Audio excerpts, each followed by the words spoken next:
Good morning students. BSc final inorganic chemistry में अपन magnetic properties of transition metal complexes वाला chapter पढ़ रहे थे। तो इसमें आज अपन स्टार्ट करते हैं। देखो, spin only formula, spin only formula. तो देखो, ये अपन वैसे लास्ट लेक्चर्स में थोड़ा बहुत पढ़ चुके हैं कि किसी भी कॉम्प्लेक्स में कि नंबर ऑफ अनपेड इलेक्ट्रॉन कितने हैं उसके अकॉर्डिंग अगर अपन मैग्नेटिक मोमेंट कैलकुलेट करना चाहें तो उसके लिए फॉर्मूला होता है μ is equal to √4s s plus 1। Okay, यहाँ पर s क्या है? Total spin angular quantum number, spin angular quantum number. Okay, तो यहां से अगर इसे सॉल्व करें अपन तो 4 का रूट कितना हो जाएगा? μ is equal to 2√s s plus 1। Okay, और देखो s इज इक्वल टू कितना होता है? n/2। ओके, n क्या है? Number of unpaired electrons.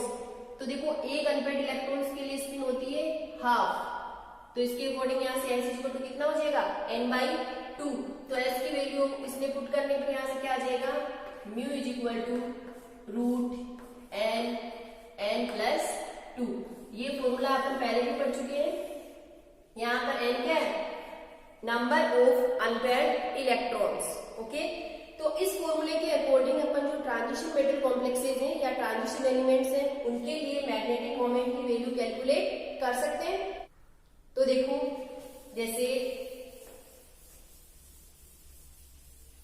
इधर अपन ले लें नंबर ऑफ अनपेयर्ड इलेक्ट्रॉन और इधर ले लें मैग्नेटिक मोमेंट, बहुत मैग्नेटिक। ओके, मान लो नंबर ऑफ अनपेयर्ड इलेक्ट्रॉन कितना हो? 1 2 3 4 हो या फिर 5 हो। तो नंबर ऑफ अनपेयर्ड इलेक्ट्रॉन अगर 1 हो तो उसके लिए मैग्नेटिक मोमेंट की वैल्यू कितनी हो जाएगी? 1.73। और इसके लिए कितनी हो जाएगी? 2 हो तो 2.83 और 3 हो तो 3.87 और 4 हो तो 4.90 और 5 हो तो 5.92। ओके, कि नंबर ऑफ अनपेयर्ड इलेक्ट्रॉन 1 होने पर 1.73, 2 हो तो 2.83, 3 हो तो 3.87, 4 हो तो 4.90 और 5 हो तो 5.9 और 2। ओके, तो इस प्रकार से अपन उस फॉर्मूले से μ is equal to √n plus 2 से ट्रांजिशन मेटल एलिमेंट्स के लिए मैग्नेटिक मोमेंट की वैल्यू कैलकुलेट कर सकते हैं। जैसे यहाँ से कई बार एग्जाम में क्वेश्चन पूछा जाता है। मान लो जैसे अपने कोई क्वेश्चन दे दिया कि कोई कॉम्प्लेक्स है COF6 3-। ओके, इस कॉम्प्लेक्स में कोबाल्ट के लिए मैग्नेटिक मोमेंट की वैल्यू वो पूछ रहा है कितनी होगी। तो यहाँ से देखो, सबसे पहले तो कोबाल्ट की ऑक्सीडेशन स्टेट देखें कितनी है। फ्लोराइड लिगेंड है तो -6, उधर जाएगा +6, ऊपर -3 है। कोबाल्ट की ऑक्सीडेशन स्टेट कितनी आएगी? +3। कोबाल्ट आता कितने नंबर पे? 27 पे आता है। कितना कॉन्फ़िगरेशन होगा इसका? 3d7 4s2। लेकिन कोबाल्ट थर्ड ऑक्सीडेशन स्टेट में होगा तो इसका कॉन्फ़िगरेशन क्या हो जाएगा? Organ 3d6। ओके, तो देखो यहां से अब इसके पास लिगेंड कैसे जुड़े हुए हैं? फ्लोराइड लिगेंड है और फ्लोराइड लिगेंड कैसे होते हैं? वीक लिगेंड होते हैं, यानी इलेक्ट्रॉन्स की पेयरिंग नहीं होगी। तो D6 फिल कर दिए पर D6। Number of unpaired electron कितने बचे? 4। और नंबर ऑफ अनपेयर्ड इलेक्ट्रॉन 4 होते हैं तो यहां से मैग्नेटिक मोमेंट कितना आ जाएगा? n plus 2। √n की जगह 4 है अनपेयर्ड इलेक्ट्रॉन तो 4 प्लस 2 कितना आ जाएगा? 24। इसे सॉल्व करेंगे तो कितना आ जाएगा? 4.9 के समथिंग। ओके, तो ऐसे अगर अपने को कोई कॉम्प्लेक्स दिया हुआ है और उसका मैग्नेटिक मोमेंट पूछे तो ऐसे कैलकुलेट कर लेंगे। ऐसे जैसे मान लो कई बार क्या होता है कि जो कॉम्प्लेक्स होता है उसका मैग्नेटिक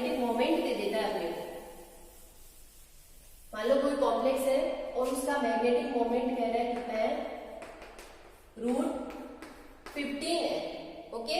और इसके लिए पूछ रहा है कि इस कॉम्प्लेक्स में नंबर ऑफ अनपेयर्ड इलेक्ट्रॉन कितने होंगे, नंबर ऑफ अनपेयर्ड इलेक्ट्रॉन। तो देखो अभी अपन ने देखा था एक अनपेयर्ड इलेक्ट्रॉन है तो कितना आया था 1.73, दो थे तो 2.83 और तीन थे तो 3.87, चार थे तो 4.90, पांच थे तो 5.92। ओके, यही था। इसे अगर मैग्नेटिक मोमेंट √15 दे रखा है, इसे सॉल्व करेंगे तो लगभग कितना आएगा 3.9 के समथिंग आएगा। और 3.9 के समथिंग कौन आता है, ये 3 की वैल्यू, यानी जिसमें नंबर ऑफ अनपेयर्ड इलेक्ट्रॉन कितने हो 3 हो। तो इस कॉम्प्लेक्स के लिए नंबर ऑफ अनपेयर्ड इलेक्ट्रॉन पूछ रहा है कितने होंगे 3। तो ऐसे अगर मैग्नेटिक मोमेंट की वैल्यू दे दे और अनपेयर्ड इलेक्ट्रॉन की नंबर पूछे तो भी अपन बता देंगे, और अनपेयर्ड इलेक्ट्रॉन अपने को मिल जाए तो अपन मैग्नेटिक मोमेंट की वैल्यू कैलकुलेट कर लेंगे। ओके, अब देखो इसके आगे हेडिंग आती है अपनी spin orbital coupling. Spin orbit coupling,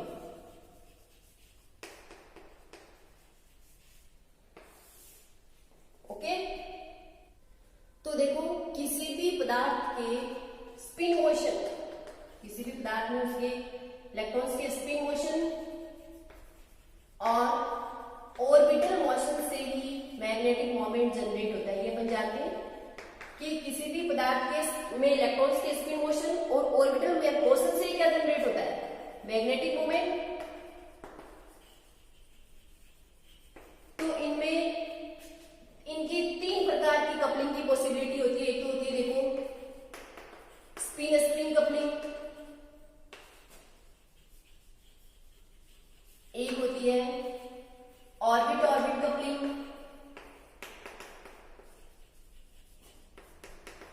एक होती है स्पिन ऑर्बिट कपलिंग।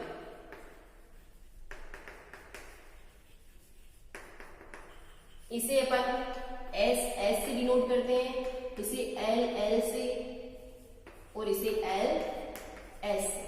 तो अपन क्या कर रहे हैं कि किसी भी पदार्थ में इलेक्ट्रॉन्स की स्पिन मोशन और ऑर्बिटल मोशन से ही मैग्नेटिक मोमेंट जनरेट होता है। तो इनकी 3 प्रकार से पॉसिबिलिटी होती है कपलिंग की, एक स्पिन कपलिंग, एक ऑर्बिट कपलिंग, एक स्पिन ऑर्बिट कपलिंग, या ऐसे कहते हैं एसएस कपलिंग, एलएल कपलिंग और एलएस कपलिंग। अब देखो ये क्या होती है, इन्हें अपन एक एक करके पढ़ते हैं। सबसे पहले spin spin coupling, spin spin coupling. तो देखो it gives resultant spin angular quantum number, it gives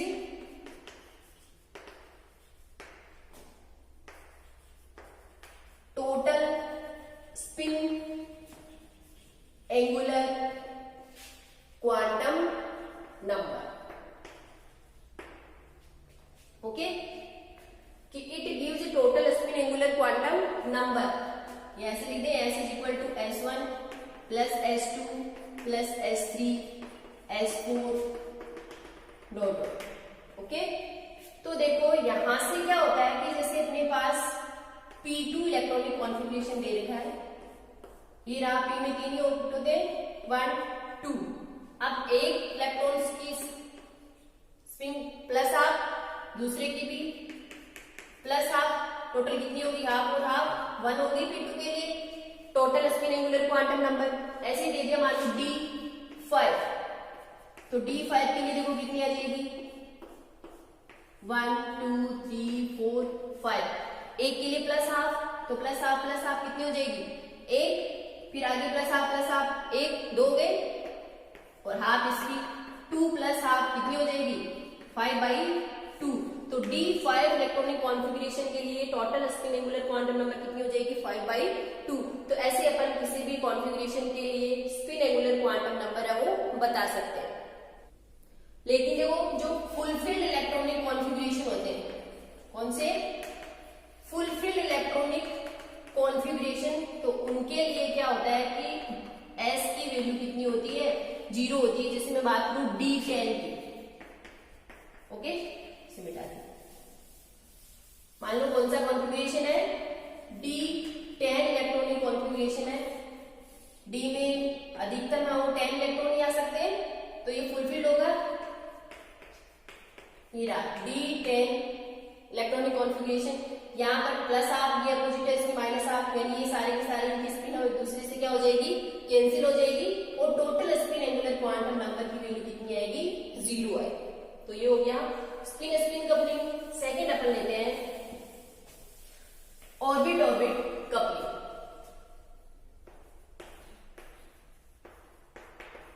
L L coupling लिखते हैं, L L coupling. Okay, it gives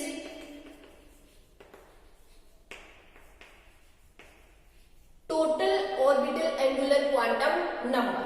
it gives total orbital angular quantum number. जैसे ये है, मान लो L is equal to S के लिए होती है 0, P के लिए ऐसे होती है 0, +1, -1, D के लिए होती है 0, +1, +2, इधर जाएंगे तो प्लस में इंक्रीज होता जाएगा, इधर जाएंगे तो माइनस में।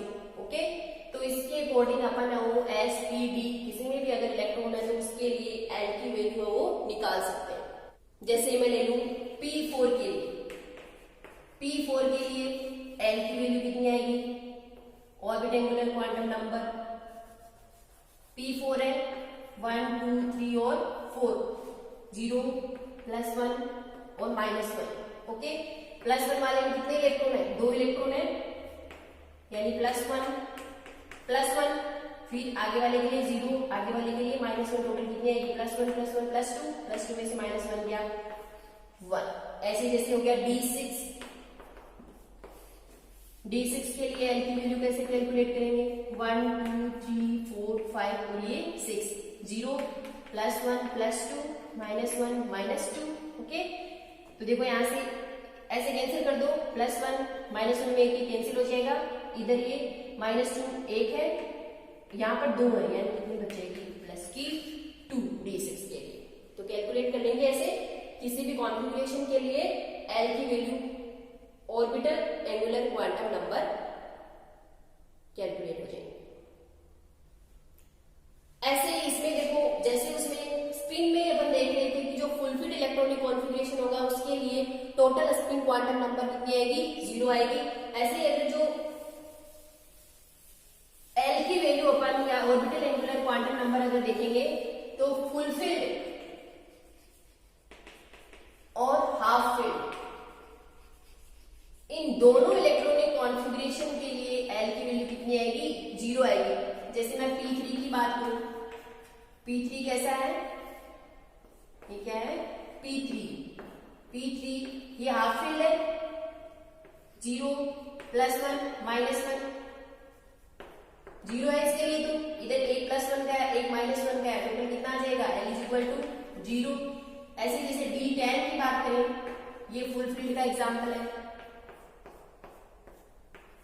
1 2 3 4 5 6 7 8 9 और 10, वही 0 +1 +2 -1 -2, इधर देखो +2 के वाले में 2 है, -2 वाले में भी 2 है, कैंसिल, +1 वाले में भी 2, -1 वाले में भी कैंसिल, और इसके लिए 0 है, यानी L की वैल्यू कितनी आएगी, 0।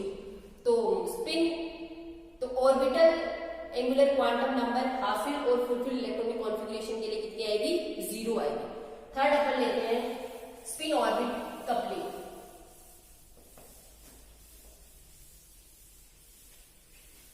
अब अपनी हेडिंग है देखो स्पिन ऑर्बिट कपलिंग या फिर कहते हैं LS कपलिंग। देखो, it gives total angular quantum number, ये अपने को क्या देती है, टोटल एंगुलर क्वांटम नंबर। ये होती है J की वैल्यू होती है L + S2 L - S। J की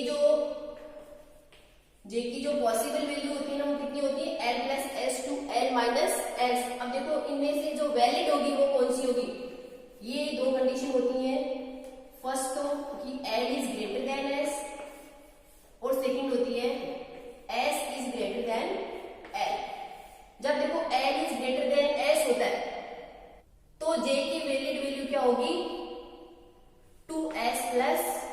1, और जब s is greater than l होता है तो j की वैलिड वैल्यू होगी 2l प्लस 1। ये ध्यान रखना इंपॉर्टेंट है, ओके, कि j की जो पॉसिबल वैल्यू होती है वो l plus s to l minus s तक होती है, और इनमें से भी वैलिड कौन सी होगी ये इन दो कंडीशन पे डिपेंड करेगा। If l is greater than s तो j की वैलिड वैल्यू होगी 2s प्लस 1, और s is greater than l तो j की वैलिड वैल्यू होगी 2l प्लस 1। ओके, आप देखो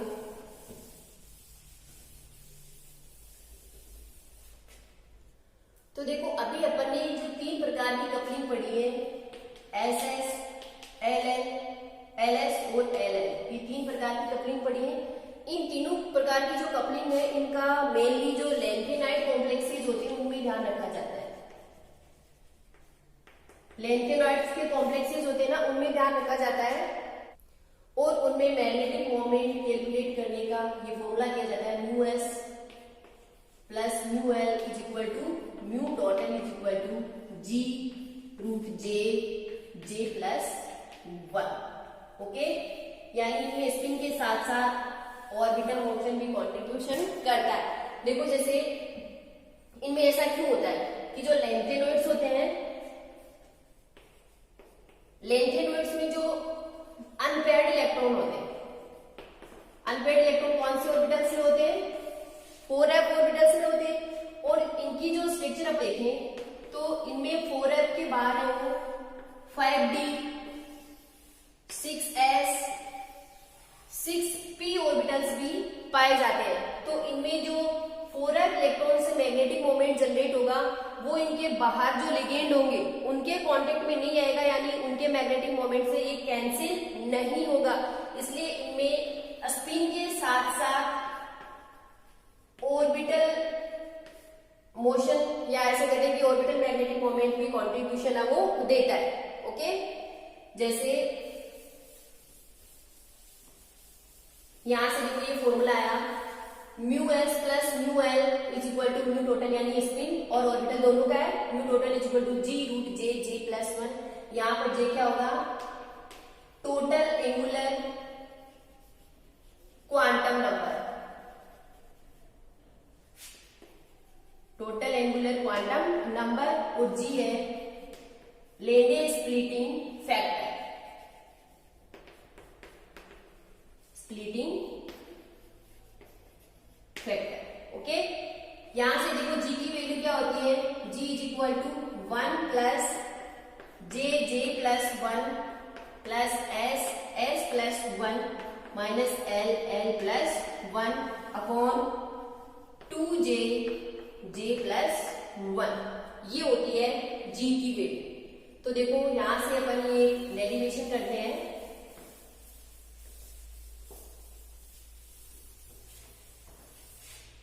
अपने पास इसकी वैल्यू आई लेंथेनॉइड्स के लिए mu total is equal to mu S plus mu L is equal to ji root J J plus 1, ये देखा।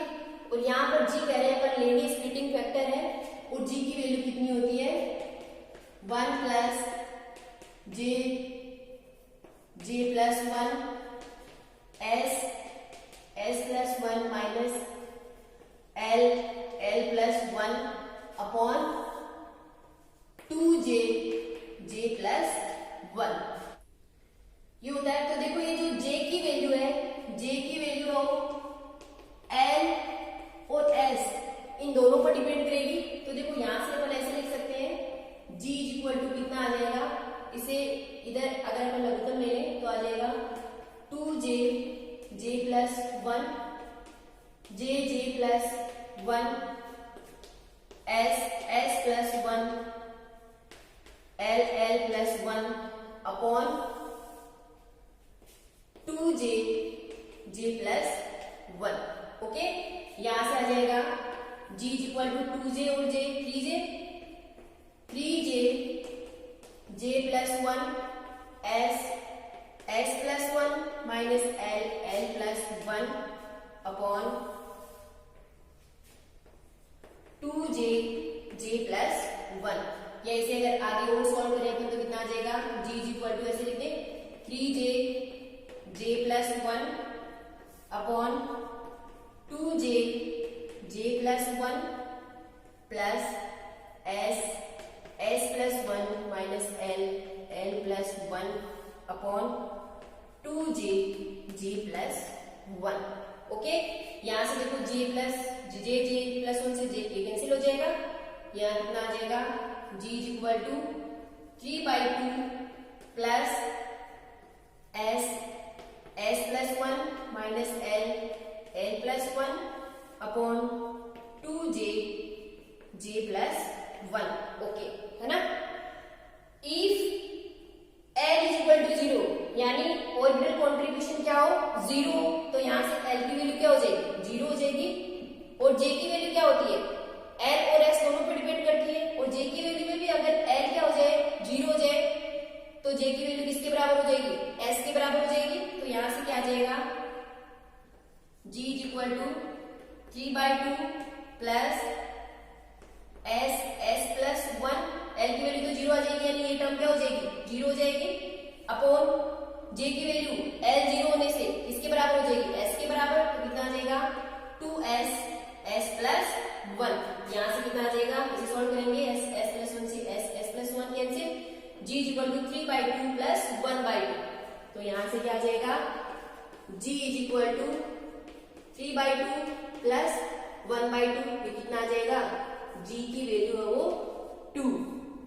जब ऑर्बिटल कॉन्ट्रीब्यूशन है वो 0 होता हो, या फिर ऐसे कहते हैं फॉर फ्री इलेक्ट्रॉन्स g की वैल्यू है वो क्या हो जाएगी लैंडे स्प्लिटिंग फैक्टर की वैल्यू 2 होगी। ओके, तो देखो अब आगे यहां से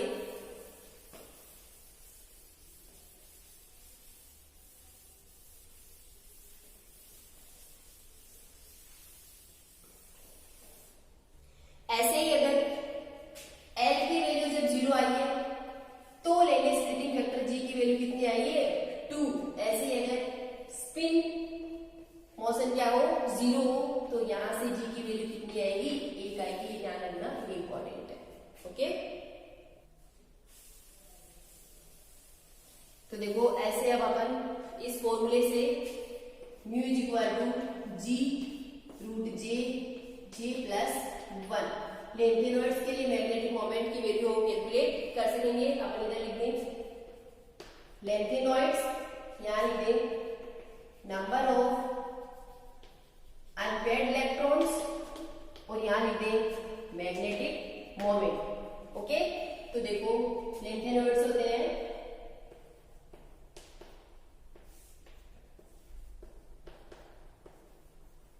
ये,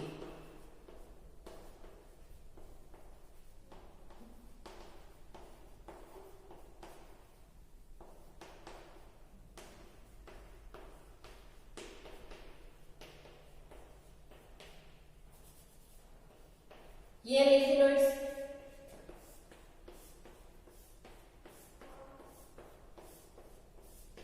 इनमें अब देखो नंबर ऑफ अनपेयर्ड इलेक्ट्रॉन कितने होते हैं,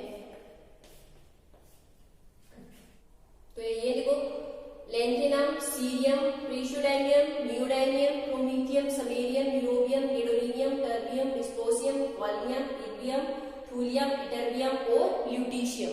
ओके, तो इनमें देखो नंबर ऑफ अनपेयर्ड इलेक्ट्रॉन कितना होता है 0 1 2 3 4 5 6 7, फिर वापस पेयर होने स्टार्ट हो जाते हैं तो नंबर ऑफ अनपेयर्ड इलेक्ट्रॉन है वो कम होना शुरू हो जाएंगे 5 4 3 2 1 और 0। तो जब नंबर ऑफ अनपेयर्ड इलेक्ट्रॉन 1 हो तो देखो इनमें मैग्नेटिक मोमेंट की वैल्यू हो इस फॉर्मूले से mu is equal to g root j plus 1 से कितनी आएगी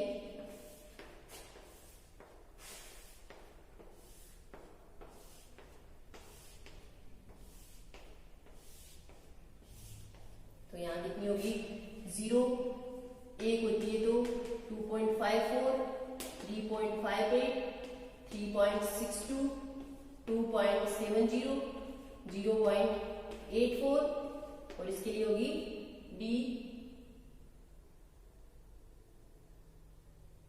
ये इसके लिए है, ये इसके लिए, ये इसके लिए, ये इसके लिए, ये इसके लिए, इसके लिए, इसके लिए और 7.94, 9.70, 10.60, 10.60 इसके लिए 10.64, इन दोनों को ही अगर पूछे तो इसमें अपने को किसकी ज्यादा करनी है, डिस्टोर्सिव की। और 9.60, 7.60, 4.50 इसके लिए 0। ओके, तो यह लैंथेनॉइड्स, ये इसमें नंबर ऑफ अनपेड इलेक्ट्रॉन्स और ये इनका मैग्नेटिक मोमेंट।